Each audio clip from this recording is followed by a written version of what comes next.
So friends, जैसे कि आप सभी को पता होगा कि मैं यहाँ पर आर के प्रीवियस ईयर के question paper plus practice set इन सारी चीज़ों को डिस्कस कर रही हूँ। तो आज मैं यहाँ पर 2017 का जो 2017 का आर का मेंस का पेपर हुआ था उसको यहाँ पर मैं डिस्कस करने जा रही हूँ। देखिए, क्योंकि इसका क्या होता है कि प्रीलिम्स और मेंस के क्वेश्चंस ऑलमोस्ट सिमिलर आते हैं, ठीक है। तो मेंस में भी एमसीक्यूज टाइप के क्वेश्चंस होते हैं और वहाँ पर 120 क्वेश्चन जो होते हैं जीएस के देखने को हमें मिलते हैं। तो बहुत ही क्लोज होता है, एकदम उसी तरह के क्वेश्चंस जो है वो देखने को मिलते हैं। तो चलिए 2017 का ये 120 क्वेश्चन हम यहाँ पर डिस्कस करते हैं और देखते हैं कि किस तरीके के क्वेश्चंस जो है यहाँ पर पूछे जाते हैं।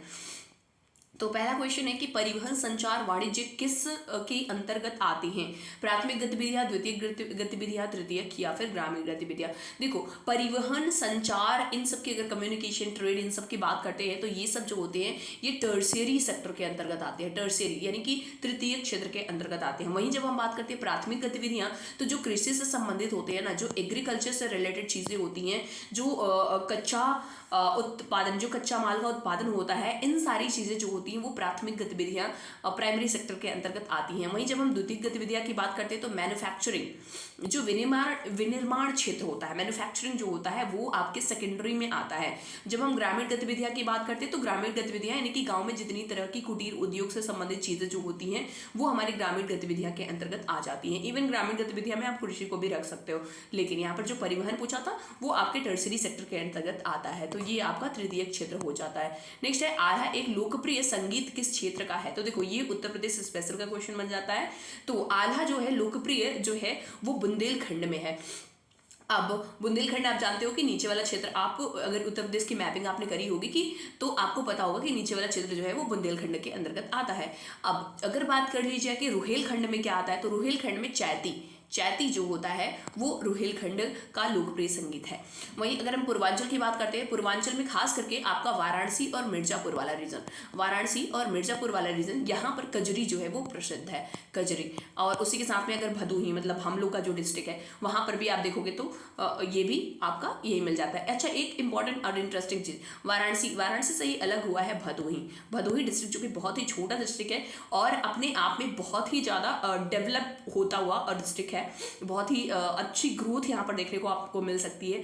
आप देखोगे कि यहाँ का एजुकेशन सेक्टर वगैरह बहुत ही अच्छा है। इवन इसके आसपास में जो जिले हैं उन सबसे बहुत बेहतर है। जैसे हम भदोही डिस्ट्रिक्ट के जिलों के आसपास वाले जिले की बात करेंगे तो आपका जौनपुर हो जाता है, वाराणसी हो जाता है, प्रयागराज हो जाता है, मिर्जापुर हो जाता है। तो इन चारों ही डिस्ट्रिक्ट को अगर हम देखें ना, तो भदोही जो है 1994 में अलग हुआ बनारस से, लेकिन अगर प्रेजेंट टाइम में देखा जाए तो यहाँ की ग्रोथ बहुत ही अच्छी देखने को मिल रही है। अच्छा, आगे हम चलते हैं नेक्स्ट क्वेश्चन की तरफ। निम्नलिखित घटनाओं पर विचार कीजिए, उन्हें काल क्रमानुसार व्यवस्थित कीजिए। दोराह का युद्ध, देखो जब हम दोराह का युद्ध की बात करते हैं तो ये आपका हुआ था 1632 में, ठीक है, 1632 if I am not wrong. एक बार मैं जरूर इसको कंफर्म करना चाहूँगी। दोराह का युद्ध, जस्ट अ सेकेंड, दोराह का युद्ध आई थिंक कि यही हुआ था क्योंकि हुमायूं के साथ में हुआ था। सॉरी, 1532, मुझे लग रहा था कि कुछ मिस्टेक हो सकता है। 1532 तो दोराह का युद्ध हुआ था। किसके बीच में हुआ था? तो ये हुआ था हुमायूं और लोदियों के बीच में, हुमायूं और लोदी के बीच में। कहाँ पर हुआ था? तो ये हुआ था जौनपुर में। अगेन हम जहाँ पर बात कर रहे हैं पूर्वांचल वाला क्षेत्र, जौनपुर, जिसको पूर्व का सिराज कहा जाता है, जहाँ पर सिरकी शासन हुआ करता था। तो ये जहाँ पर अटाला मस्जिद वगैरह आपको देखने को मिल जाता है। तो दोराह का युद्ध जो है वो 1532 में हुआ था। किसके बीच में हुआ था? तो वो हुमायूं और जो है लोदी के बीच में हुआ था, और जिसमें हुमायूं जो है था वो विजयी होता है। आगे चलते हैं कन्नौज का युद्ध।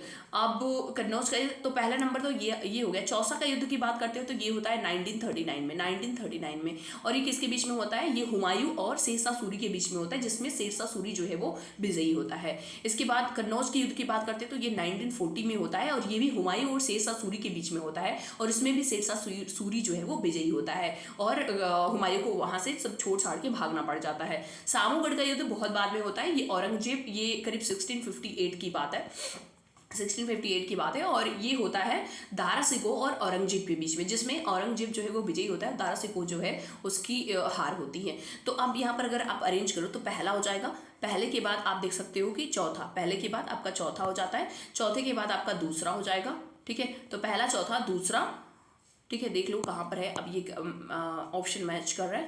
पहला, एक सेकेंड, आपका हो जाएगा पहला, चौथा, दूसरा, तीसरा, तो यानी B option is the correct option. Hope so आपको ये चीज़ें जो है वो समझ में आ रही होंगी। ये युद्ध बड़े इंपॉर्टेंट बन जाते हैं क्योंकि आर का जो है आर या यूपीपीएससी से रिलेटेड जो भी एग्जाम्स होते हैं उसमें ये क्वेश्चंस बहुत ज़्यादा पूछे जाते हैं। अब जाते हैं बुक देखो बहुत इंपॉर्टेंट हो जाता है। VD. Savarkar the most important book है, वी.डी. सावरकर जी ने लिखी थी। यहाँ आपको मैच करना है the Indian war of independence, यानी पहले का आप मिलाओगे दूसरे में, पहले का दूसरा, देखो कहीं मिल रहा है क्या, पहला का दूसरा, ये दोनों में मिल जाएगा और ये ऑप्शन आपके कट जाते हैं।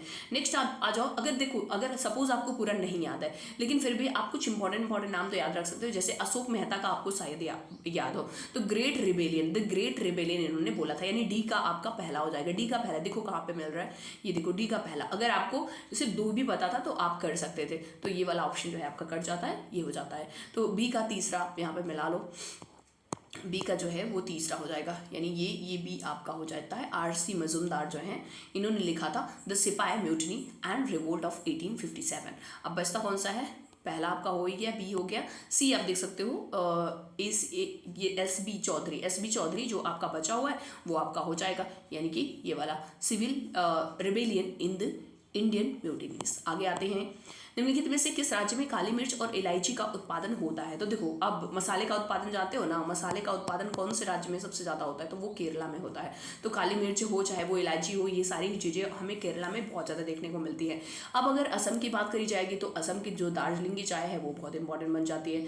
जम्मू कश्मीर का जो केसर हो गया, और उसी के साथ में आपका फ्रूट्स में जैसे एप्पल हो गया वो इंपॉर्टेंट है। हिमाचल प्रदेश में भी आपके फ्रूट्स जो है वो इंपॉर्टेंट बन जाते हैं, और हिमाचल प्रदेश में भी कांगड़ा चाय जो है वो भी बहुत प्रसिद्ध है। देखो यूपीएससी में पिछली बार पूछा था कांगड़ा चाय के बारे में, तो ये ना थोड़ा इंपॉर्टेंट बन जाता है। आगे चलते हैं, निम्नलिखित में से किसके लिए माध्यम आवश्यक नहीं है, मीडियम की आवश्यकता नहीं है। तो विकिरण जो होता है, जिसको आप इंग्लिश में इंग्लिश के नाम आप शायद पढ़े होंगे, रेडिएशन। तो रेडिएशन जो होता है इसके लिए किसी भी मीडियम की जरूरत नहीं पड़ती। इट मीन्स ये जो होता है वैक्यूम में भी चल सकता है। लेकिन जब संवहन की बात करते हैं तो संवहन जो होता है केवल और केवल फ्लूइड में चलता है। फ्लूइड क्या होते हैं, जो सॉलिड नहीं होते, सिर्फ लिक्विड एंड गैस में ये चल सकता है। लिक्विड एंड गैस में जो है वो संवहन होता है। चालन की बात करते हैं तो ये सिर्फ और सिर्फ सॉलिड में होता है, सिर्फ और सिर्फ जो है सॉलिड यानी ठोस में होता है। तो ये आपका छठवां का हो गया ए ऑप्शन। सातवां है जैविक एवं अजैविक संगठकों के मध्य बिचौलियों का कार्य करता है। तो बिचौली का जो काम करता है यानी मीडिएटर के रूप में होता है, वो होता है वियोजक, जिसको हम इंग्लिश में बोलते हैं डीकम्पोजर। गुप्त स्वर्ण काल को मुद्रा कहा जाता था। गुप्त काल की जो स्वर्ण मुद्रा था उसका नाम क्या था, तो उसका नाम था दिनार, उसको दिनार कहा जाता था। आगे चलते हैं, निम्नलिखित में सूची 1 को सूची 2 में मिलाइए। तो पहला दिया हुआ है रेत। देखो आप और कुछ याद हो ना हो आपको, हीरा, पहले हीरा ही ले लो ना। हीरा तो कार्बन का अपर रूप होता है, कार्बन का रूप है, तो आपका हीरा जो हो जाएगा वो कार्बन में हो जाएगा, यानी पहले का चौथा देख लो। देखो ये पहले का चौथा, यानी पहला और तीसरा ऑप्शन तो आपके कट गए। उसके बाद अगर आप रेत को देखो तो रेत जो होता है वो सिलिका होता है, सिलिका यानी सी का दूसरा, देख लो सी का दूसरा, ये भी कट गया आपका। ये ऑप्शन जो है बी ऑप्शन जो है वो सही हो जाएगा। अब बाकी देख लो, संगमरमर जो होता है वो कैल्शियम होता है, एंड माणिक्य रूबी जो होता है वो एल्यूमिनियम ऑक्साइड होता है, ये आप याद रखेंगे। नेक्स्ट है, अब यहाँ पर मैच दिया है, कुछ बुक के नाम है, जैसे अष्टाध्यायी जो है वो पाणिनि ने लिखी है, महाभाष्य जो है वो पतंजलि ने लिखा है। निरुक्त की बात करते हैं तो ये अच्छा, इतने से भी आप अगर दो ऑप्शन भी पता है ना तो आप मैच कर सकते हो। पहले का चौथा देखो, पहले का चौथा एक ही ऑप्शन से आपका मैच हो जा रहा है, बाकी सारे ऑप्शन कट गए। पहले का चौथा, दूसरे का तीसरा हो गया, और तीसरे का पहला, सी का पहला, यानी निरुक्त जो है निरुक्त जो है वो यास्क ने लिखी थी, और वार्तिक की बात करी जाती है तो वो कात्यायन ने लिखी थी। तो ये आप ध्यान रखेंगे। नेक्स्ट निम्नलिखित में से एक हरित गैस नहीं है। देखो हरित गैस जो होता है, ग्रीन हाउस गैस जो है वो कार्बन डाइऑक्साइड भी है, क्लोरोफ्लोरोकार्बन जिसको हम शॉर्ट में CFC भी बोलते हैं, ये भी है, मेथेन जिसको हम CH4 बोलते हैं। कार्बन डाइऑक्साइड का फॉर्मूला होप सो आपको पता ही होगा, CO2 होता है। ऑक्सीजन जो होता है वो आपका हरित गृह गैस नहीं है, क्योंकि ये तो हमें ऑक्सीजन देने का काम करता है, तो ये कैसे भला जो है ग्रीन हाउस इफेक्ट में इसका रोल हो सकता है, तो ये आपका गलत है। खैर हाँ, ऑक्सीजन में अगर यहीं पर ओजोन होता ना, O3 होता तो आपका हो सकता था, लेकिन अगर ऑक्सीजन दिया है तो वो नहीं हो सकता, तो ये नहीं है, ऑक्सीजन नहीं है।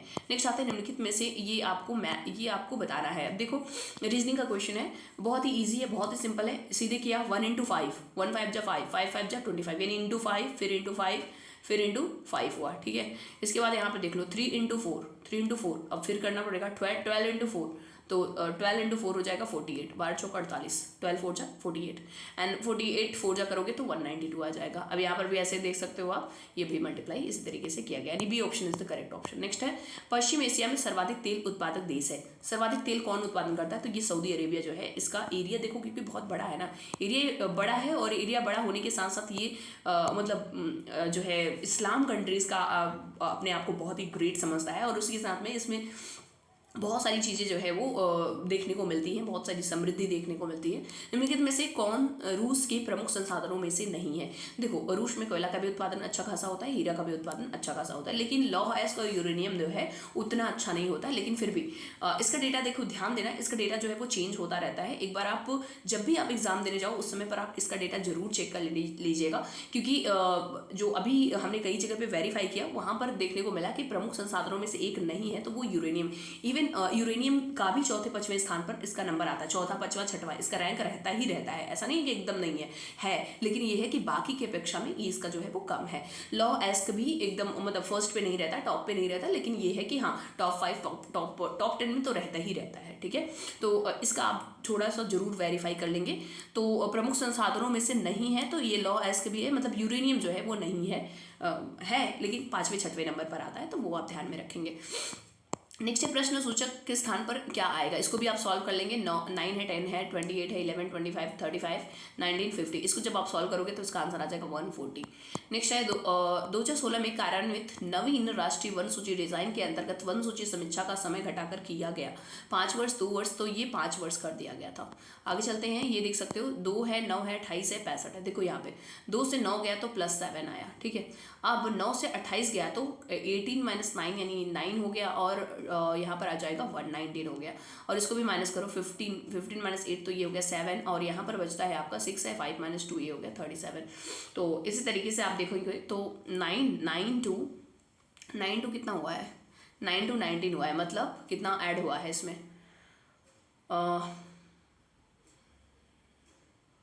इसको आप एक बार सॉल्व करेंगे, इसको आप सॉल्व करेंगे तो आएगा आपका आंसर 126। थोड़ा सा इसी तरीके से होगा, एक बार देख लीजिएगा थोड़ा आराम से। मैं यहाँ पर थोड़ा सा टाइम वेस्ट नहीं करना चाह रही, थोड़ा जल्दी जल्दी कराना चाह रही। कथन और कारण दिए गए हैं। जीवमंडल एक खुला विवृत तंत्र का उदाहरण है, बिल्कुल सही है। जीवमंडल में पदार्थ के प्रारंभिक निवेश के बाद पुनः नए पदार्थों का निवेश नहीं हो सकता, परंतु ऊर्जा के निवेश एवं बहिर्गमन पर कोई प्रतिबंध नहीं होता है, बिल्कुल सही है। यानी कि यहाँ पर दोनों के दोनों ऑप्शन एंड रीजन जो है, असर्शन रीजन दोनों ही सही है। नेक्स्ट आते हैं हम 2011 की जनगणना के अनुसार किस केंद्र शासित प्रदेश का लिंग अनुपात न्यूनतम है? तो दादर नगर हवेली जो है इसका लिंग अनुपात जो है वो बहुत कम देखने को मिलता है। खैर अगर प्रेजेंट टाइम की बात करी जाएगी तो दादर नगर हवेली दमन दीव दोनों को मर्ज कर दिया गया है। तभी तो टोटल इंडिया में अगर बोला जाए कितनी यूटीज़ हैं, यूनियन टेरिटरीज हैं, तो 8 यूटीज़ है। स्टेट की बात करी जाती है तो 28 स्टेट जो है प्रेजेंट टाइम में देखने को आपको मिलते हैं। नेक्स्ट है सूची 1 को सूची 2 से मिलान कीजिए। चाड है, नाइजर है, रवांडा है, बेनिन है। अब यहाँ पर अगर आप देखो तो चार्ट में जो है आपको पेट्रोलियम का उत्पादन बहुत ज़्यादा देखने को मिलता है। ए का तीसरा देखो कहीं से मिल रहा है क्या आपको?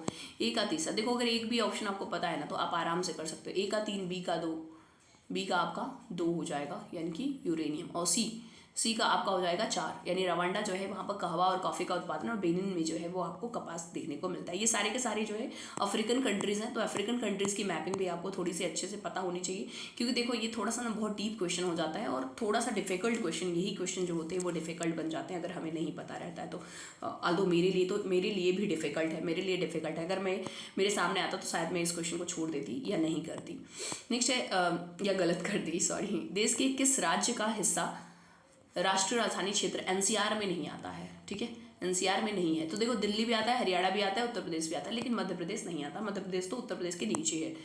नेक्स्ट है वर्तमान वृद्धि दर के अनुसार भारत की शहरी आबादी 2030 तक पहुंचने का अनुमान है। तो ये जो अनुमान लगाया गया था वो 575 मिलियन का लगाया गया। वैज्ञानिक प्रबंधन का जनक कौन है? देखो ये किसी ने भी ऑप्शन जो है जिसका पेपर रहा होगा उसने किया है गलत। ये है FW टेलर को वैज्ञानिक प्रबंधन का पिता कहा जाता है।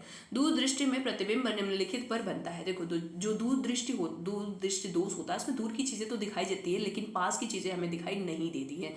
तो इसमें जो इमेज बनता है वो रेटिना के पीछे बनता है। नेक्स्ट आ जाते हैं हम, और यहाँ पर आप देख सकते हो क्रिप्स मिशन। देखो अब क्रिप्स मिशन कब आया था? 1942 में। ठीक है, आपको याद होगा अच्छे से। अगस्त प्रस्ताव जो है वो 1940 में आया था।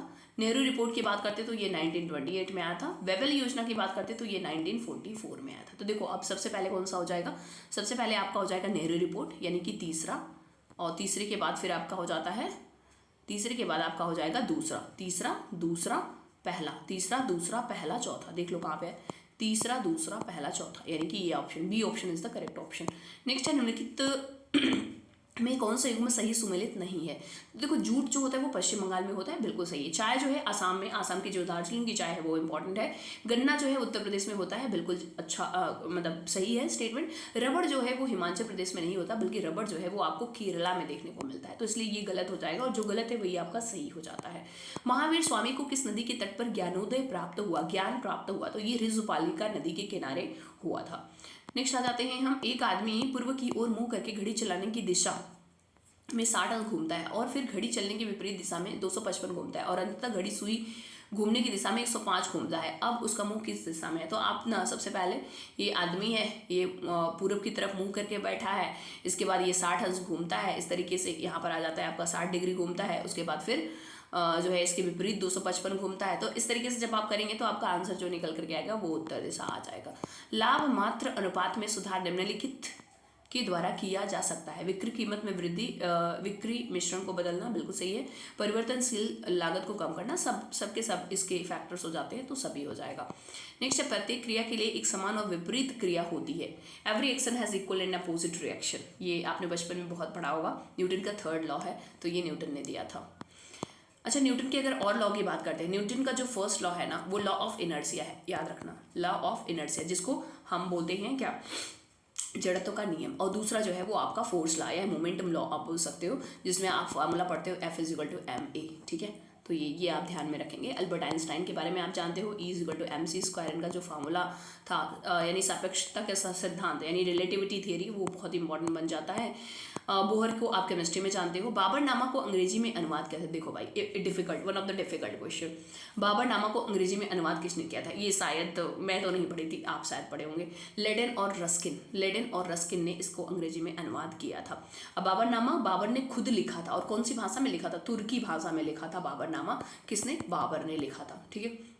बाद में इसको जो है ट्रांसलेट करते हैं लेडेन और रस्किन अंग्रेजी में। सूची को सूची 2 में मिलाना है। देखो स्तूप, सांची का स्तूप, बहुत ही unique design, one of the best stupa में एक आता है, ये है सांची का स्तूप। चित्रकारी की जब, अच्छा एक से क्या मिल जाएगा क्या, एक ऑप्शन से आप मैच कर सकते हो क्या, एक का दूसरा, बिल्कुल सिर्फ एक, मात्र एक ऑप्शन से। तो कभी कभी कई क्वेश्चन जो होते हैं वो इजी हो जाते हैं, बट आगे आने वाले समय में इतने इजी क्वेश्चन नहीं मिलने वाले हैं, क्योंकि जैसे जैसे ईयर बीतता जा रहा है वैसे वैसे क्वेश्चन की डिफिकल्टी लेवल भी बढ़ती जा रही है। बट हाँ, कुछ क्वेश्चन ऐसे हो सकते हैं जो ऐसे आपको मिले। तो ए का दूसरा हो गया, बी का पहला। चित्रकारी जो है वो बाघ की गुफाएं जो है वो बहुत ही इंपॉर्टेंट है। कनिष्क का सर्वहीन मूर्ति, दशावतार मंदिर, ये भी आपको पता होगा, देवगढ़, ये आपके गुप्ता पीरियड से इंपॉर्टेंट हो जाता है, गुप्ता पीरियड से रिलेटेड हो जाता है। कनिष्क की सर्वहीन मूर्ति जो है वो मथुरा में है। तो इस तरीके से आप मैच कर सकते हो चीज़ों को। अब यहाँ पर देखो शंकराचार्य, यहाँ पे फिर से मैच करना है। शंकराचार्य जो है वो अद्वैतवाद के संस्थापक थे, तो ये आपके हो गए। डी के चौथे से आप कहीं से मैच कर सकते हो क्या, डी का चौथा, ये देखो मात्र एक से ही आप समझ सकते हो, डी का चौथा। सी का आपका पहला हो जाएगा, यानी कि मध्वाचार्य जो है वो द्वैतवाद के हो जाते हैं, ठीक है। पहले का दूसरा और पहले का आपका दूसरा हो जाएगा, यानी पुष्टि मार्ग वल्लभाचार्य। रामानुज की बात करते हैं तो विशिष्टाद्वैत, तो इसमें रामानुज जो है, रामानुज और शंकराचार्य से बहुत ज़्यादा क्वेश्चन जो है वो पूछे जाते हैं, तो इनको आप प्रिपेयर रखना। इनसे रिलेटेड क्या कुछ चीज़ें हैं। भारतीय संविधान का कौन सा अनुच्छेद लोकसभा एवं विधानसभा के प्रतिनिधियों के निर्वाचित करने अर्थात वयस्क मताधिकार का अधिकार जो है वो प्रदान करता है। तो ये अगर आप देखो तो मताधिकार से संबंधित जो है वो 326, 325, 324, 323 ये हो जाएंगे, बट थोड़ा सा मुझे कन्फ्यूज़न लग रहा है कि क्या कुछ होगा। एक बार मैं ज़रूर इसको वेरीफाई करना चाहूँगी कि what is the right and exact answer. मुझे लग रहा है 326 ही होना चाहिए। एक second, 1 second, this is the question number 34, this is the question number 34 ए, हाँ जी सही है। तो आर्टिकल नंबर 326 जो है वो सही है। क्यों मैं थोड़ा सा कंफ्यूज हुई, आल्दो कोई भी कंफ्यूज हो सकता है, क्योंकि ये चुनाव से संबंधित ये आर्टिकल्स जो है वो दिए हुए हैं, काफ़ी क्लोज ऑप्शन दिया हुआ है। मलमपूझा बांध किस नदी पर है, देखो मलमपूझा बांध जो है वो केरला में है, कहाँ पर है, केरला में, और ये जो है मलमपूझा नदी पर ही है। अब बाकी नदियाँ जो है वो भी वहीं पर आपको उसी एरिया में देखने को मिल जाती है। दी गई श्रृंखला की कौन सी संख्या जो है वो गलत है। अब देखो ये क्वेश्चन थोड़ा सा ध्यान से करिएगा। अभी देखो 1 2 3 5 इन सबको ऐड कर लो तो 1 + 2 3 3 3 6 6 5 11, पहला आ गया 11। दूसरा देखो 2 4 6 6 2 8 8 5 13 आ गया। ये वाला देखो 3 1 4 4 5 9 9 8 17 हो गया। और ये वाला देखना 4 2 8 8 3 11 11 और 5 11 5 4 2 8 8 3 11 11 5 16 आ रहा है। अब देखो 11 से यहाँ पर +2 हो गया, 13 से यहाँ पे 13 से यहाँ पर आपका 4 हो गया, +4 हो गया, एंड यहाँ पर 17 से लेके 16 जा रहा है। मतलब यहाँ पर तो कोई अरेंजमेंट नहीं बन रहा है। मतलब ये वाला ऑप्शन जो है ना वो गलत है, यानी कि लास्ट वाला, यानी 4 2 3 5 D option is the correct option. Next आता है समाचार पत्र दिया है, उसको मैच करना है। तो अगर आप देखो तो वंदे मातरम, जो वंदे मातरम है ठीक है, वंदे मातरम ये आपका मोतीलाल घोष जी से संबंध हो जाएगा, I think so. Vande Mataram और अमृत बाजार पत्रिका, अमृत बाजार पत्रिका 37 का एक बार मैं मैच जरूर करना चाहूँगा। 37 का बी है, 37 का बी, यानी ए का तीसरा बी का पहला। ए का आपका हो जाएगा तीसरा एंड बी का आपका हो जाएगा पहला, ठीक है। और आपका सी का दूसरा डी का चौथा, सी का आपका हो जाता है दूसरा एंड डी वाला का आपका हो जाता है चौथा। यानी अमृत बाजार पत्रिका जो है वो मोतीलाल घोष जी की है। अमृत बाजार पत्रिका ये मोतीलाल घोष जी की है, ठीक है। तो एक दो ऑप्शंस थोड़ा सा पता होने चाहिए। आल्दो ये थोड़ा सा मतलब अगर हमें पत्र पत्रिकाएं अच्छे से नहीं याद है तो हम थोड़ा सा कंफ्यूज जरूर हो सकते हैं। तो ये इन पत्रिकाओं पर थोड़ा सा हमें फोकस ज़्यादा करना चाहिए और इससे हर साल लगभग क्वेश्चन देखने को मिलते हैं। चित्रकूट जलप्रपात स्थित है, चित्रकूट में नहीं है, ध्यान दीजिएगा, बस्तर जिले में है। नेक्स्ट आ जाते हैं हम, और यहाँ पर देख सकते हो सूची 1 को सूची 2 में मतलब नहीं, या फिल इन द ब्लैंक्स है। तो विबग्योर आपने पढ़ा होगा, VIBGYOR, जो कि आपको प्रिज्म में देखने को मिलते हैं एंड प्रिज्म के साथ में ही आपको जो है इंद्रधनुष में रेनबो जो होता है वहाँ पर भी देखने को मिलते हैं, यानी कि A option is the correct option. Next है पश्चिमी घाट के संबंध में निम्नलिखित कथनों पर विचार कीजिए। यह एक भ्रंशोत्त पर्वत है, बिल्कुल सही है। इसका पूर्वी ढाल क्रमशः नीचा होता हुआ पठार है, बिल्कुल सही है। यह उत्तरी खंड लावा विसार से आच्छादित है, ये नहीं है, यानी कि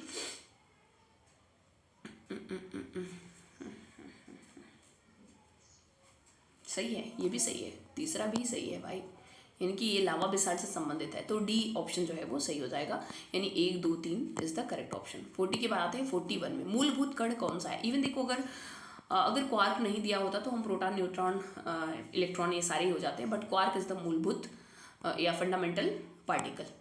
उत्तरी अमेरिका का सुपीरियर झील क्षेत्र प्रसिद्ध है, किस लिए प्रसिद्ध है। तो ये आपका लौह एस के लिए प्रसिद्ध है, ठीक है। उत्तरी अमेरिका में है, यानी यूएसए में आपको देखने को मिल जाता है।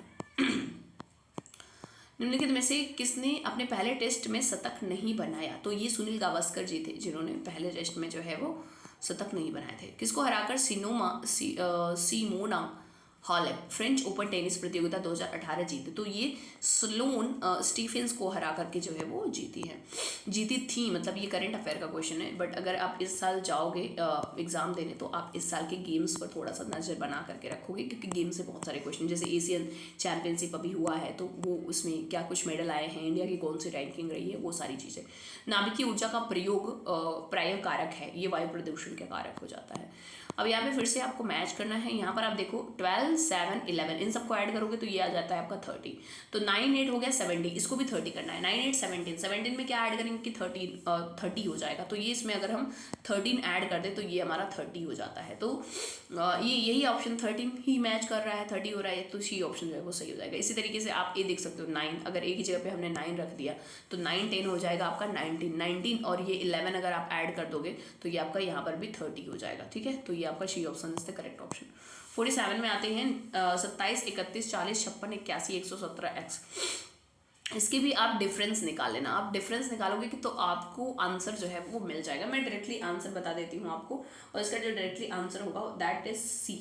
इसका सी ऑप्शन जो है वो सही हो जाएगा। अच्छा, इसका अगर आप निकालना चाहो ना तो है तो ईजी ही, बहुत डिफिकल्ट नहीं है। 27 से 31 की तरफ आप जा रहे हो तो माइनस करोगे, 11 - 7 हो जाएगा 4 एंड ये हो गया 4। और यहाँ से अगर आप आते हो तो 10 - 1 हो जाएगा 9, तो ये हो गया। अब देखो थोड़ा सा ध्यान देना, ये 2 का स्क्वायर है, ये 3 का स्क्वायर है। यहाँ पर जो है वो 4 का स्क्वायर ऐड किया गया है, और यहाँ पर आपका 5 का स्क्वायर, और यहाँ पर आपका 6 का स्क्वायर, और यहाँ पर आपका 7 का स्क्वायर। अब देख लो, सॉल्व भी कर लो।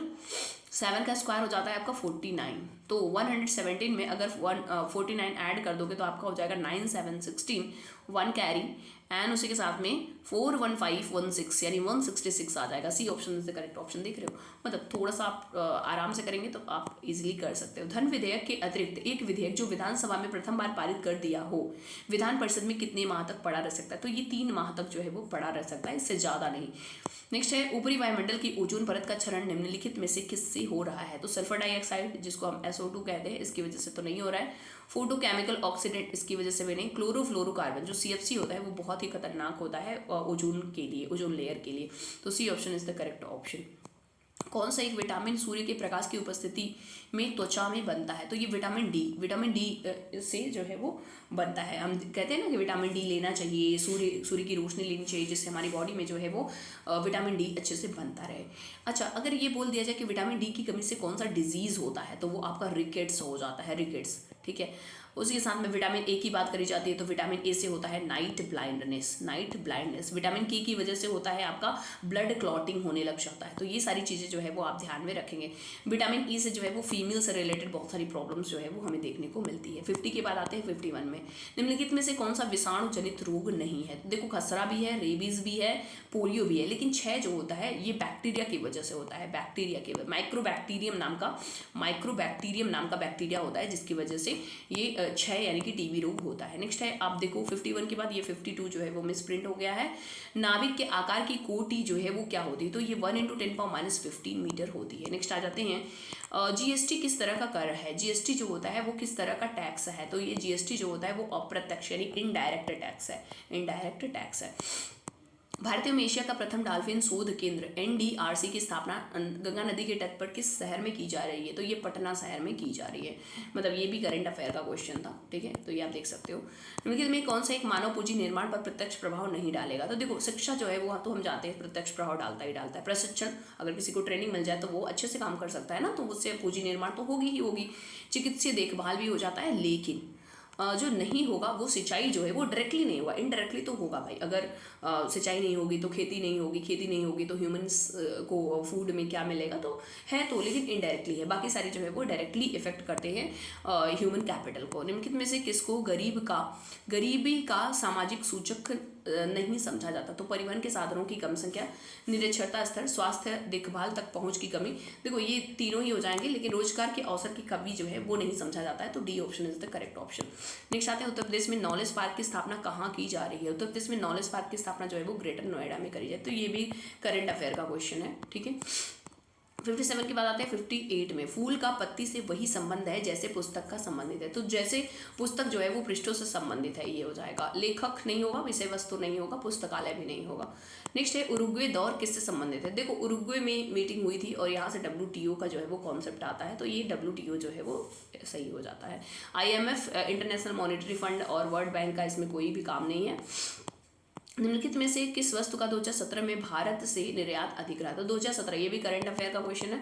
तो 2017 में जो निर्यात सबसे ज़्यादा हुआ था वो अभियांत्रिकी यानी इंजीनियरिंग वाली वस्तुओं का हुआ था। नेक्स्ट आ जाते हैं हम सूची 1 को सूची 2 में मिलाइए। अब यहाँ पर देख सकते हो कि जो सीसा की शिल्पकृति होती है, हम जानते हैं चूड़ियाँ जो है वो फिरोजाबाद की बहुत ही प्रसिद्ध हैं। तो डी का आप अगर तीसरा लगाओ, डी का तीसरा देखो कहीं से बन रहा है क्या? ये देखो, एक ही ऑप्शन से आपका बन गया। इवन आप बाकी के भी लगा सकते हो, पहले का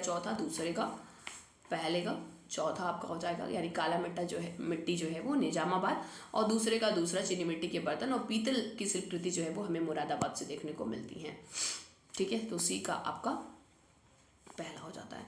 उत्तर प्रदेश का राज्य चर्म विकास एवं विपणन निगम जो है वो कहाँ पर है? जो चमड़े से रिलेटेड काम होते हैं वो आपको कानपुर में देखने को मिल जाता है। नेक्स्ट, उत्तर प्रदेश में कृत्रिम अंग निर्माण कहाँ स्थित है? उत्तर प्रदेश में जो कृत्रिम अंग निर्माण स्थित है वो है आपका वो यहीं पर कानपुर में ही आपको देखने को मिल जाता है। नेक्स्ट आ जाते हैं हम, और यहाँ पर देख सकते हैं मुद्रा एवं वित्तीय मामलों में सरकार का वित्तीय अभिकर्ता एवं सलाहकार कौन है? तो देखो, सरकार को जो है वित्तीय चीज़ों से जो भी चीज़ें लाइक हेल्प करनी होती है या कुछ भी सलाह देना होता है तो वो RBI करता है। RBI आरबीआई जिसको हम बोलते हैं रिजर्व बैंक ऑफ इंडिया। अच्छा, रिजर्व बैंक ऑफ इंडिया के जो हेड है वो कौन है? ये हैं शक्तिकांत दास जी। शक्तिकांत दास जी तो आए दिन इनका रिपोर्ट वगैरह और या फिर अलग अलग स्टेटमेंट्स आए दिन आप देखते रहते हो। उत्तर प्रदेश रत्न पुरस्कार निम्नलिखित में से किस भारतीय अमेरिकी नागरिक को दिया गया है? तो ये भी आपका करंट अफेयर का क्वेश्चन बन जाता है। तो Sam Pitroda, Sunita Williams, Frank इस्लाम या कल्पना चावला? तो फ्रैंक इस्लाम को जो है वो दिया गया था उस समय। निम्नलिखित में कौन सा सही सुमेलित नहीं है? देखो, अब महाजनपद की राजधानी बड़ी ही इंपॉर्टेंट होती है, द मोस्ट इंपॉर्टेंट आपके टिप्स पर होना चाहिए। अंग का चंपा बिल्कुल सही है, वत्स का कौसाम्बी बिल्कुल सही है, मत्स्य का विराटनगर ये भी सही है, लेकिन कोसल का अक्षत्र नहीं बल्कि श्रावस्ती होना चाहिए था। बल्कि क्या होना चाहिए था? श्रावस्ती। वही श्रावस्ती जिसका उत्तर प्रदेश में सबसे कम लिटरेसी रेट है, बहुत ही ज़्यादा ग्रामीण, बहुत ही ज़्यादा पिछड़े हुए लोग वहाँ पर मतलब पिछड़ी बस्तियाँ देखने को मिलती हैं। तो ये श्रावस्ती वही मतलब एक समय था जिस समय पर श्रावस्ती बहुत ही ज़्यादा मतलब बहुत बड़े साम्राज्य में माना जाता था। तो यही आपका गलत है, तो यही आपका जो है वो सही हो जाएगा। नेक्स्ट आते हैं, निम्नलिखित में से किस फसल की रोपाई की जाती है? तो किस फसल की रोपाई की जाती है? तो धान की जाती है, सरसों बोई जाती है, गेहूं भी बोया जाता है, मक्का भी बोया जाता है, केवल धान जो है वो लगाया जाता है। नेपाल सरकार ने निम्नलिखित में से किसको पर्यटन एवं संस्कृति का सद्भावना राजदूत नियुक्त किया है? तो ये भी आपका करंट अफेयर का क्वेश्चन है और उस समय पर नियुक्त किया गया था जया प्रदा जी को। नेक्स्ट आते हैं, निम्नलिखित हैदराबाद लखनऊ क्या बोल रहा है भाई? लखनऊ महानगर के संबंध में निम्नलिखित कथनों पर विचार कीजिए। 18वीं सदी के उत्तरार्ध में नवाब आसफुद्दौला ने नगर को नियोजित तरीके से विकसित किया, बिल्कुल सही है। ब्रिटिश काल में सर हर्बर्ट बटलर ने इसके सुगठित विकास पर ध्यान दिया, ये भी सही है। नेक्स्ट है, महानगर की कुल भूमि की 23% भाग पर रिहायशी क्षेत्र पाया जाता है। नहीं, 23% नहीं, ये करीब 54% क्षेत्र पर रिहायशी क्षेत्र पाए जाते हैं। तो केवल पहला और दूसरा जो है वो सही हो जाएगा।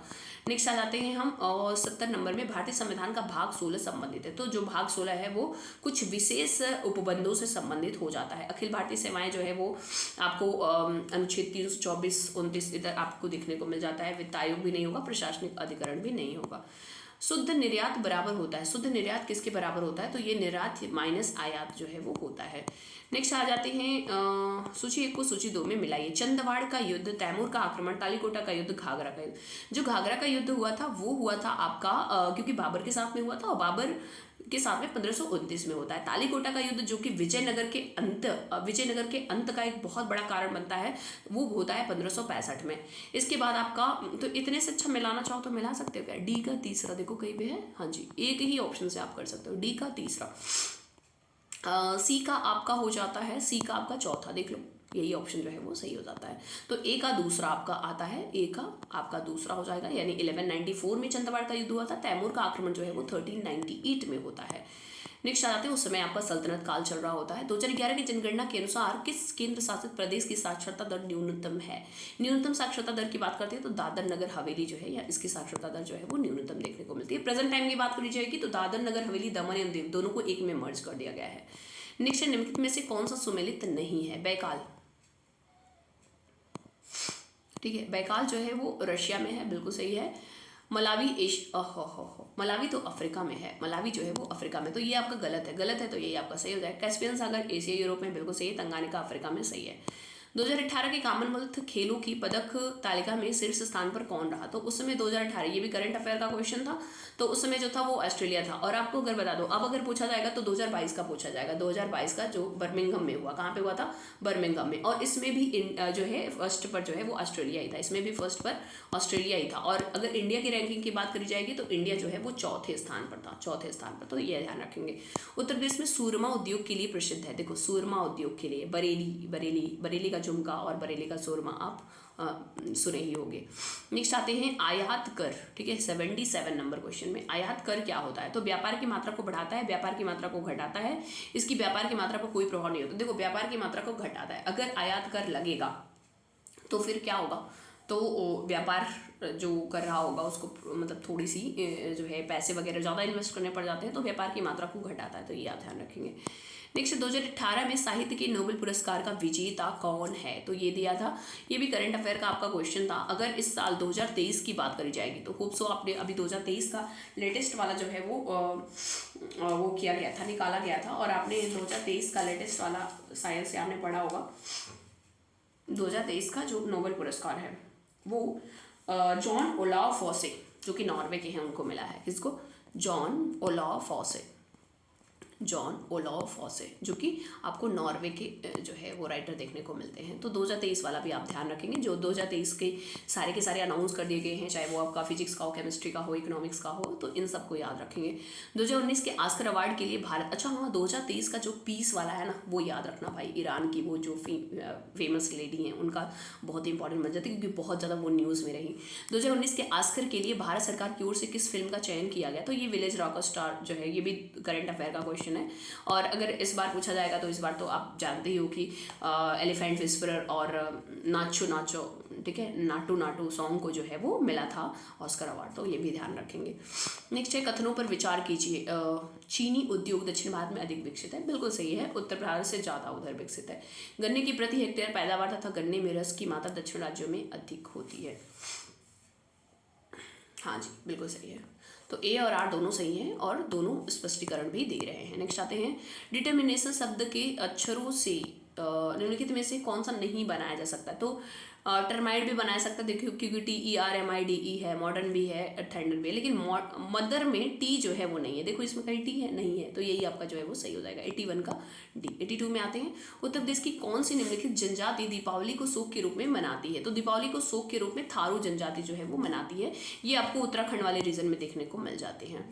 महाकुंभ मेला प्रायः कितने वर्षों पर आयोजित किया जाता है? महाकुंभ मेला जो है वो 12 वर्ष पर किया जाता है। आप जानते हो प्रयागराज का महाकुंभ मेला अभी लगने वाला है, जिसकी तैयारियां एकदम जोरों शोरों से चल रही हैं। सूची 1 को सूची 2 में मिलाइए। डिमिट्रियस, रुद्रदामन, विम कर्डेफिस। देखो रुद्रदामन जो था वो शक था, ठीक है, और उसी के साथ में आप देखोगे विम कर्डेफिस जो है वो आपका कुषाण हो जाएगा। देखो मिल रहा है क्या? बी का चौथा, ये बी का चौथा और आपका डी का दूसरा, देखो मिल गया। तो सी ऑप्शन जो है वो सही है। बाकी के भी मिलाना चाहो तो ए का तीसरा आपका हो जाएगा, डिमेट्रियस हिंदू यूनानी, और गोंडोफर्निस जो है वो पहला था। आगे चलते हैं हम। स्टेनलेस स्टील एक मिश्र धातु है जिसमें लोहे के साथ निम्नलिखित को मिलाते हैं। क्या मिलाते हैं? तो क्रोमियम को मिलाते हैं। आगे चलते हैं, निम्नलिखित में कौन सा युग्म सुमेलित नहीं है? इंदु प्रकाश, MG रानाडे, बिल्कुल सही है। नेटिव ओपिनियन, BN मांडलिक, सही है। Bombay Chronicle, Gopal Krishna Gokhale, no no no no no no, ये तो फिरोज शाह मेहता ने लिखा था। FST, फिरोज शाह मेहता, FSM, ठीक है, फिरोज शाह मेहता जी ने लिखा था। इंडियन मिरर रविन्द्रनाथ टैगोर का, बिल्कुल सही है। तो सी ऑप्शन जो है वो सही हो जाएगा। 86 के बाद चलते हैं 87 नंबर क्वेश्चन में। Just wait a second.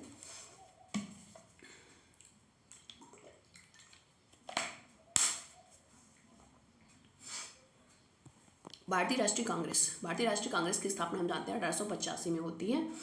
देखो एक से भी मिल रहा है क्या? ए का तीसरा, हाँ जी, एक ही ऑप्शन से आप मिला सकते हो, बाकी भी देख सकते हो। बी का पहला हो जाएगा। भारतीय जनसंघ जो है वो 1951 में। भारतीय साम्यवादी दल की बात करते हैं तो ये चौथा हो जाता है, यानी कि सी का चौथा। एंड AIMDK जो है वो 1972, जो कि साउथ इंडिया वाली पार्टी है, ठीक है। नेक्स्ट आ जाते हैं हम और नेक्स्ट क्वेश्चन की तरफ चलते हैं। तो हड़प्पा, हस्तिनापुर, तक्षशिला, कौशाम्बी। अब देखो हड़प्पा आप जानते हो ना, हड़प्पा जो कि रावी नदी के किनारे है। हड़प्पा की खोज जो है वो करी थी दयाराम साहनी ने। तो ए का हो जाएगा आपका तीसरा। मैच कर सकते हो, ए के तीसरे, ए का ऑप्शन से भी आप कर सकते हो, ए का तीसरा। बी का हो जाएगा आपका चौथा, बी का चौथा। हस्तिनापुर की खोज करी थी बीबी लाल ने। तक्षशिला की ऐसे ही बात होगी तो सी का दूसरा। तक्षशिला जो है वो जॉन मार्शल ने। कौशाम्बी की बात करी जाएगी तो NG मजुमदार। तो एक भी अगर ऑप्शन पता होता है तो आप एलिमिनेट कर सकते हो। निम्नलिखित में से कौन सा युग्म सही सुमेलित नहीं है? लाहौर का प्रस्ताव, फजल उल हक, बिल्कुल सही है। पीरपुर रिपोर्ट, राज मोहम्मद मेहदी, बिल्कुल सही है। जनता की योजना विनोबा भावे ने नहीं बल्कि MN रॉय ने करी थी, MN रॉय, तो ये वाला गलत है, इसलिए यही सही हो जाएगा। गांधीयन प्लान, SN अग्रवाल, बिल्कुल सही है। संयुक्त राष्ट्र के सर्वोत्तम पर्यावरण सम्मान चैंपियन ऑफ द अर्थ 2018 किससे सम्मानित किया गया था? तो ये उस साल बहुत ही न्यूज़ में था। प्रधानमंत्री नरेंद्र मोदी जी को उस साल मिला था। ये भी आपका करंट अफेयर का क्वेश्चन बन जाता है। इस साल अगर पेपर आप देने जा रहे हो तो इस साल के जितने भी अवार्ड हैं उनको आप जरूर देख के जाइएगा। निम्नलिखित में से कौन सा जिंदा पीर के नाम से जाना जाता था? तो जिंदा पीर के नाम से शाह आलम द्वितीय को जो है वो जाना जाता था। 2011 की जनगणना के अनुसार किस केंद्र शासित प्रदेश का जनसंख्या घनत्व न्यूनतम है? तो देखो अंडमान निकोबार में बहुत ही कम लोग हैं और एरिया जो है उसका काफ़ी बड़ा है, तो ये आपका हो जाता है। निम्नलिखित में से किस शहर को राष्ट्रीय धरोहर शहर विकास और संवर्धन योजना के अंतर्गत शामिल नहीं किया गया है। तो देखो अजमेर को भी किया गया है, अमृतसर को भी किया गया है, अमरावती को भी किया गया है, लेकिन हृदय योजना में आगरा को शामिल नहीं किया गया है। तो जो नहीं किया गया वही आपका जो है वो सही हो जाएगा, A option is the correct option. 93 के बाद 94 में आते हैं, ग्रामीण स्थानीय शासन का पंचायती राज नामांकन किस भारतीय नेता के सुझाव का परिणाम था। तो पंचायती राज के बारे में महात्मा गांधी जी का सपना था। आपने इवन आप जानते हो कि डीपीएसपी, जो डीपीएसपी है, डीपीएसपी का आर्टिकल 40 यही कहता है कि गांव में जो है वो पंचायती राज की व्यवस्था होनी चाहिए। समितियां नेक्स्ट है, आप समितियां आप देख सकते हो, अशोक मेहता समिति, BR मेहता समिति, सबसे पुरानी समिति जो है वो BR समिति यानी बलवंत राय मेहता समिति थी और ये बनी थी 1957 में। तो देखो एक भी ऑप्शन से आप कर सकते हो, यानी सी का पहला देख रहे हो, एक ऑप्शन से आपका हो जाएगा सी का पहला, दूसरे का दूसरा अगर आप देखो यानी कि अशोक मेहता जो है वो 1977, ये है आपका LM सिंघवी की बात करी जाएगी तो ये सी का ये ठीक है, एक मिनट सही है ना, ओके। पहला अगर आप देखो तो पहले का पहला क्या है भाई, गलत नहीं लगा रहे हैं हम, गलत नहीं लगा रहे, एक सेकंड 1 सेकंड, हमने बोल कुछ और रहे हैं लगा कुछ और रहे हैं, यही होता है भाई कभी कभी। बलवंत राय मेहता, सी का पहला देखो कहाँ है भाई, सी का पहला ये है, ये रहा, मतलब मैं जहाँ पर टिक है वही टिक करते जा रही हूँ, जस्ट सॉरी थोड़ा सा कोल्ड है इसलिए लग रहा होगा। सी का पहला, तो देखो ये ऑप्शन जो है वो सही हो जाता है। ए का चौथा होगा, ए का आपका चौथा हो जाएगा यानी 1988, ठीक है। और बी का आपका तीसरा हो ही गया, एंड LM सिंघवी जो है वो 1986 में आया था। ये बहुत important, the most important question है ये, यूपी पीसीएस में आप देखते हो लगभग हर साल पूछा जाता है ये क्वेश्चन। नेक्स्ट है क्वेश्चन, भारत सरकार द्वारा शुरू किए गए प्रोजेक्ट एलिफेंट से कौन सा कथन गलत है। ये 1991 में शुरू किया गया, बिल्कुल सही है। यह मानव और हाथी के बीच टकराव की समस्या पर काम करता है, बिल्कुल सही है। यह केवल जंगली हाथियों के कल्याण पर केंद्रित, ये क्या बात हुई भाई, केवल जंगली हाथियों के लिए है, नहीं ये गलत है। यह केंद्र द्वारा प्रायोजित योजना के रूप में आरंभ किया गया, बिल्कुल सही है, यानी C option is the correct option only. निम्नलिखित में से किसे अंतर्राष्ट्रीय मुद्रा कोष का मुख्य अर्थशास्त्री नियुक्त किया गया। तो ये भी करंट अफेयर का क्वेश्चन है, करंट अफेयर का। गीता गोपीनाथ जी को जो है वो IMF का अर्थशास्त्री जो है प्रमुख अर्थशास्त्री नियुक्त किया गया था। नेक्स्ट है, निम्नलिखित में से किस स्थान पर भारतीय सब्जी अनुसंधान संस्थान अपना बनारस, ठीक है, वाराणसी में जो है वो ये सब्जी अनुसंधान केंद्र है। सिंगरौली लघु जल विद्युत परियोजना अवस्थित है। सिंगरौली जल विद्युत परियोजना जो है वो आपको उत्तर प्रदेश में, यूपी स्पेशल का क्वेश्चन है। और उत्तर प्रदेश में कहाँ पे, सोनभद्र जो कि उत्तर प्रदेश का सबसे दक्षिणी जिला है, यहाँ पर देखने को मिलता है। नेक्स्ट निम्नलिखित में से कहाँ लिग्नाइट के प्रमुख भंडार नहीं है। तो देखो गुजरात में भी है, पश्चिम बंगाल में भी है, पुडुचेरी में भी है, लेकिन झारखंड में नहीं है। देखो झारखंड में लोहे का तो अयस्क मिलता है लेकिन लिग्नाइट नहीं मिलता है। नेक्स्ट है, लोम्बुक जलडमरू मध्य किन दो द्वीपों के बीच स्थित है। तो लोम्बुक जलडमरू मध्य आपको समझ में आ रहा होगा कि ये तो इंडोनेशिया से रिलेटेड है, लेकिन इंडोनेशिया में भी कौन से आइलैंड को सेपरेट कर रहा है या कौन से दो आइलैंड्स के बीच में है, तो ये बाली एवं लोम्बुक के बीच में है। नेक्स्ट है, चेरुथनी बांध किस नदी पर अवस्थित है। चेरुथनी बांध जो है वो आपको पंपार काबिनी पेरियार नदी पर देखने को मिलता है, कहाँ पर, केरला में। नेक्स्ट है, निम्नलिखित में से कौन सी गर्म धारा है। देखो फॉकलैंड की भी धारा गर्म है, लैब्राडोर की भी है, कनारी की भी है, लेकिन सॉरी ठंडी जलधारा है। ये सब क्या है, ये सब ठंडी जलधारा है, लेकिन गर्म जलधारा जो है वो केवल ब्राज़ील की गर्म जलधारा है। इसीलिए तो यहाँ पर कॉफ़ी का उत्पादन इतना ज़्यादा होता है, गर्म है तभी तो ठंडी में कभी कॉफ़ी का उत्पादन हो सकता है, नहीं। नेक्स्ट है, निम्नलिखित में से कौन सा कांच को गहरा नीला रंग प्रदान करता है। तो कांच का गहरा नीला रंग जो है वो कोबाल्ट ऑक्साइड के कारण होता है। भारतीय रुपए को चालू खाते में पूर्ण परिवर्तनीय फुल कन्वर्टिबल किया गया था, बनाया गया था कब, 1994 में। ये फैक्ट्स है, याद रखना। विश्व का सर्वाधिक काफ़ी उत्पादक देश, तो ब्राज़ील जो है यहाँ पर काफ़ी का उत्पादन बहुत ज़्यादा होता है। अगर भारत की बात करते हैं तो यहाँ पर गन्ना का उत्पादन बहुत ज़्यादा होता है, बहुत सारे खाद्यान्न का उत्पादन बहुत ज़्यादा होता है। चाइना भी लगभग हर एक खाद्यान्न में आगे रहता है। नेक्स्ट आ जाते हैं 106 के बाद 107 में, ब्रिटिश सरकार ने अगस्त 1932 में सांप्रदायिक पुरस्कार की घोषणा की, बिल्कुल सही है। इसके तहत प्रत्येक अल्पसंख्यक समुदाय के लिए विधानमंडलों में कुछ सीटें सुरक्षित की गई, जिसके लिए सदस्यों का चुनाव पृथक निर्वाचन मंडलों से होता है, बिल्कुल सही है। अब देखो यहाँ से देख सकते हो कौन सा सही है, तो ए और आर दोनों सही है और स्पष्टीकरण भी है। आगे चलते हैं, निम्नलिखित में से किस नदी का जल ग्रहण क्षेत्र सर्वाधिक है। महानंदा, रामगंगा, गंडक, सोन, ये सारी छोटी छोटी नदियां हैं। इनमें अगर देखी जाए सबसे बड़ा तो वो है सोन नदी। रमन मैग्सेसे अवार्ड 18 किससे सम्मानित किया गया? तो उस समय यही करंट अफेयर का क्वेश्चन है। तो सोनम वांगचुक जो थी वो उस समय पर थी। लेकिन अगर प्रेजेंट टाइम की बात करी जाए इस साल 2023 में बोला जाएगा तो इंडिया की तरफ से आर रवि कन्नन, आर याद रखना, आर रवि कन्नन, ठीक है, 2023 का, ये भारतीय हैं, चिकित्सा से संबंधित है। इन्हें जो है वो रमन मैग्सेसे अवार्ड मिला है। 3 लोगों को रमन मैग्सेसे अवार्ड मिला है, लेकिन भारतीय जो हैं उनको याद रखेंगे। वक्तव्य दिया गया है सातवाहन काल में संस्कृत के साथ प्राकृत व अन्य लोक भाषाओं का विकास हुआ। बिल्कुल सही है। सातवाहन राजाओं ने साहित्य रचना के लिए संस्कृत तथा अन्य लोक भाषाओं को अपनाया। बिल्कुल सही है, दोनों ऑप्शन सही है। एज स्पष्टीकरण भी हो जाता है। नेक्स्ट आ जाते हैं 110 के बाद 111। दारा सिकोह को किस स्थान पर दफनाया गया था? दारा सिकोह को कहाँ पर? तो दिल्ली में जो है वो दफनाया गया था। बहुत सारे मुगल के लोग थे जिनको दारा सिकोह यहाँ पे दिल्ली में जो है वो दफनाया गया है। निम्नलिखित में से किस खेल में आंचल ठाकुर, फिर से करंट अफेयर का क्वेश्चन है, आंचल ठाकुर जो है वो किससे संबंधित थी जिन्हें अंतर्राष्ट्रीय मेडल जो है वो मिला था? तो ये स्कीइंग से संबंधित थी करंट अफेयर में। भारत के मेथा तेल उत्पादन में उत्तर प्रदेश का योगदान, तो भाई उत्तर प्रदेश जो है वो 85% जो है वो उत्पादन करता है। निम्नलिखित में से कौन मुगल काल में राजा बनाने वाले थे? तो राजा बनाने वाले जो थे वो हुसैन अली और अब्दुल्ला थे। 115 में आते हैं, सूची को सूची 2 में मिलाइए। नागालैंड कब बना, झारखंड कब बना? देखो झारखंड जो है 2000 में बना था। 2000 में 3 राज्य बने थे। 2000 में 3 राज्य जो है वो बनते हैं। कौन कौन सा?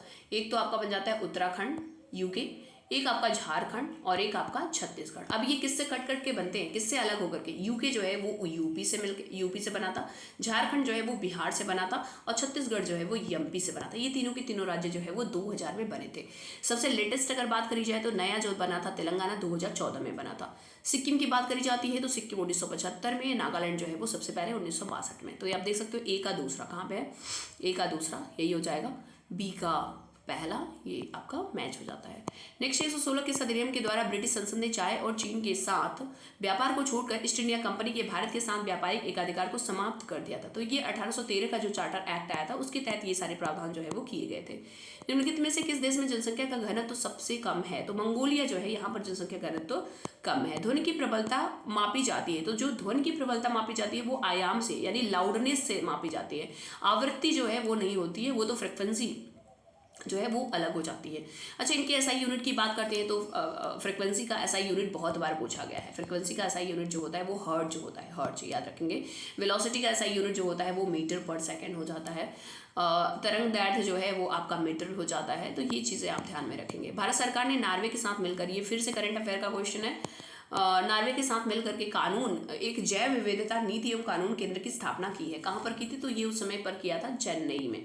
नेक्स्ट और last number question, 120 number question, कौन सा सुमेलित नहीं है? सोना कोलार बिल्कुल सही है, कोयला झरिया बिल्कुल सही है, लॉ एस्क गुंटुर ये गलत है, ये क्योंकि गुंटुर में आपको मैग्नेटाइट आप भले देख लो लेकिन लॉ एस्क उतने नहीं देखने को मिलते। हीरा पन्ना बिल्कुल सही है, तो जो गलत है वही आपका सही हो जाएगा, नीचे ऑप्शन।